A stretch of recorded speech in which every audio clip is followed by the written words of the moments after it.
Mikel Arteta has a problem. Not a bad problem, but a problem that could decide whether Arsenal win the Premier League or finish second.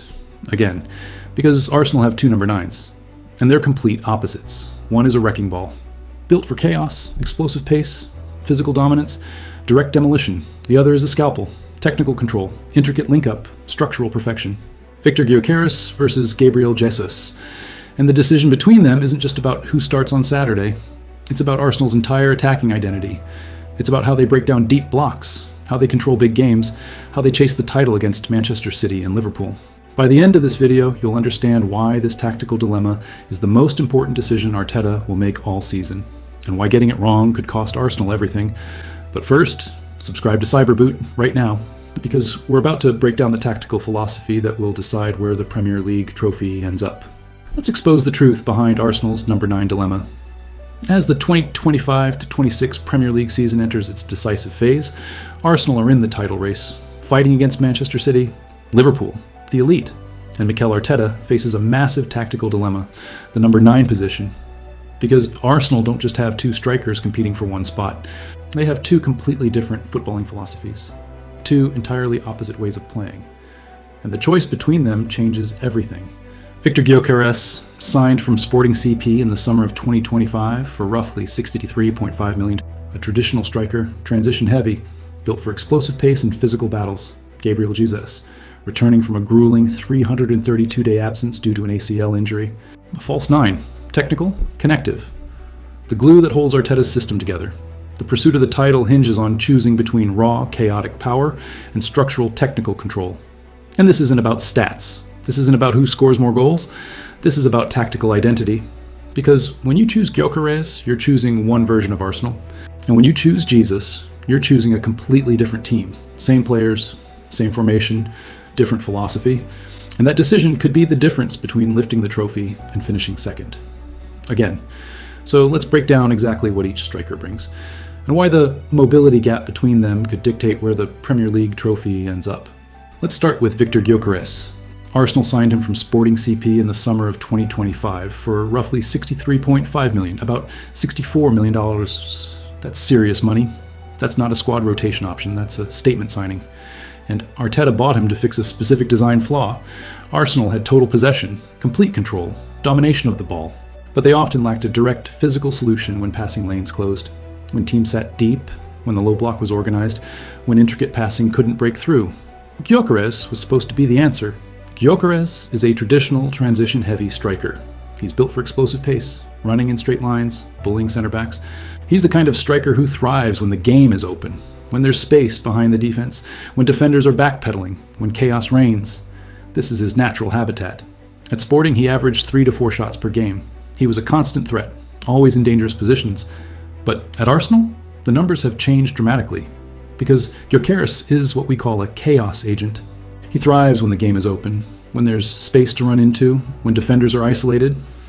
But against Premier League low blocks, teams that park the bus, that sit compact, that deny him space, he can look like a fish out of water. He struggles to knit intricate passes together in tight buildups. He's not a technician. He's not designed for patience. And in the Premier League, 60% of teams set up with a low block against Arsenal. They don't give Gyökeres the space he needs. While he brings presence, while defenders have to account for him physically, his shot volume has plummeted. At Sporting, 3 to 4 shots per game. At Arsenal, navigating tighter defenses, just 1.5 shots per game. He currently sits on 8 Premier League goals. That's not terrible. But for a $63.5 million striker, it's not enough to justify being the undisputed starter. The raw power is there, the physicality is there, but the system doesn't always suit him, and that's the dilemma. Now let me ask you, do you think Arsenal made a mistake signing Gyökeres? Or is he just being used incorrectly? Drop your answer in the comments, because this is the debate Arsenal fans are having right now. Now, let's talk about Gabriel Jesus, because if Gyökeres is the hammer, Jesus is the connective tissue. Gabriel Jesus is returning from a grueling 332-day absence due to an ACL injury. 332 days, nearly a full year out of football. That's not just a physical recovery. That's a mental battle. That's your entire career hanging in the balance, and he's come back to a system that desperately needs what he does best. Jesus operates as a false 9. He doesn't play like a traditional striker. He doesn't stay high. He doesn't just wait for service. He drops deep into midfield pockets. He links play. He uses elite ball retention to create intricate 1-2s. He's not the goal scorer, he's the enabler. And in Arteta's system, that's arguably more valuable. Here's the key. While Jesus only has 2 league goals and averages 1.4 shots per game, nearly identical to Gyökeres, his movement is crucial. By vacating the center of the pitch, by dropping deep, he drags defenders out of position. Center backs have to make a decision. Do we follow him, or do we hold our line? If they follow him, massive space opens up centrally. If they don't, he receives the ball in dangerous pockets with time and space. Either way, Arsenal benefit. And this movement opens massive runways for Bukayo, Saka, and Gabriel Martinelli to cut inside and become the primary goal threats. This is the multiplier effect. Jesus doesn't need to score 20 goals, because when he plays, Saka and Martinelli score 15 each. The team's total goal output increases, even if Jesus himself isn't on the score sheet. But there's one massive concern: the 11-month injury. Has it permanently sapped the relentless pressing intensity required to hunt down defenders for a full 90 minutes? Because Jesus' value isn't just in attack, it's in pressing. He understands Arteta's pressing triggers perfectly. He harasses defenders, he forces mistakes. If the injury has reduced his ability to press for 90 minutes, his value drops significantly. That's the unknown. The question Arteta is trying to answer every week. Can Jesus still do it at the highest intensity, or does the injury mean he's a different player now? But here's the twist that changes everything about this dilemma. The choice between Gyökeres and Jesus isn't actually a choice, because Arteta doesn't have to pick one. He can use both. Not in the same lineup, not in a front two, but as a tactical weapon. A 1-2 punch that changes Arsenal's entire attacking identity mid-match. Because selecting between them isn't just about swapping names on a team sheet, it completely changes Arsenal's attacking philosophy. And if Arteta can master when to use each one, Arsenal don't need a single 30-goal striker. They need the art of switching between total control and direct demolition at exactly the right moments. Let me show you how. This is where the mobility gap comes into play. Because Gyökeres and Jesus don't just offer different qualities. They offer completely different game plans. Gyökeres gives Arsenal Plan B. In high-pressure games, where the midfield is stifled by a high press, Arsenal can hit the ball long to Gyökeres. He serves as a physical outlet. He can hold off defenders. He can turn desperate clearances into dangerous counterattacks. This is the direct option, the chaos option. When Arsenal are under pressure, when they can't play through the press, Gyökeres gives them a release valve. Manchester City, pressing high, bypass the midfield, hit a Gyökeres. Liverpool suffocating possession, go direct. This is the wrecking ball approach. Jesus gives Arsenal total control. On the other hand, against a possession-heavy juggernaut like Manchester City, turning the ball over can mean chasing shadows for 5 minutes. You lose possession once, and suddenly you're defending for an entire phase of play. Jesus understands Arteta's pressing triggers perfectly. He harasses defenders. He ensures Arsenal maintain dominance over the game state. With Jesus, Arsenal keep the ball. They control tempo, they dictate the match. This is the Scalpel approach. Precision, patience, technical superiority. The big game decision. So the question becomes, which approach do you need for which opponent? Against Liverpool? You might need Jesus to maintain control, to avoid giving the ball away cheaply. Against a low-block team like Burnley? You might need Gyökeres to provide physicality and directness. Against Manchester City?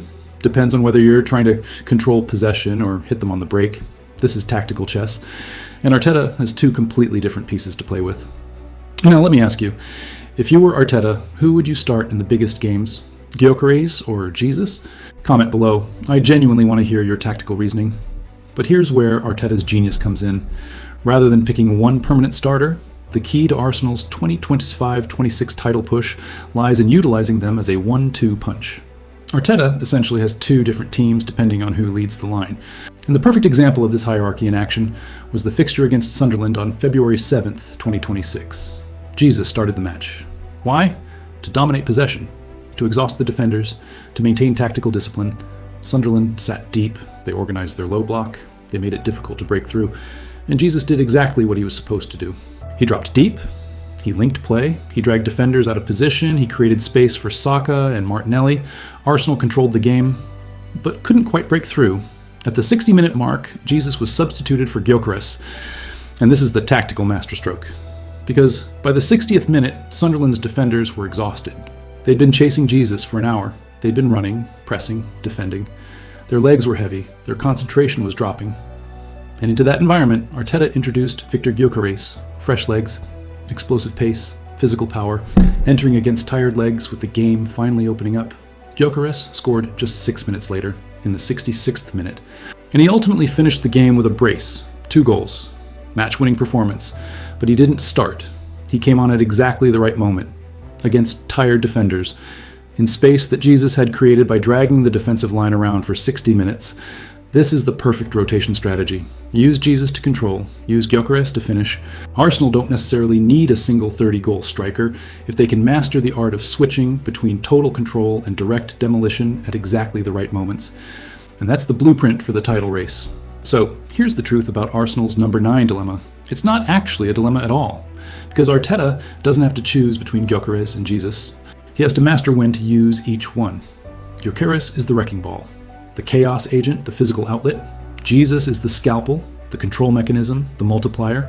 And if Arteta can perfect the rotation, starting Jesus for control, bringing Gyökeres on for chaos, Arsenal have a tactical weapon that no other team in the Premier League possesses. The decision that decides Arsenal's title race isn't picking one over the other. It's knowing exactly when to deploy each philosophy. And that's what will separate Arsenal from Manchester City and Liverpool. Now, I want to hear from you. Who would you start in the biggest games, Gyökeres or Jesus? And here's the bigger question. Can Arsenal actually win the title using this rotation strategy, or do they need one undisputed starting striker? Drop your tactical analysis in the comments right now. Let's debate this properly.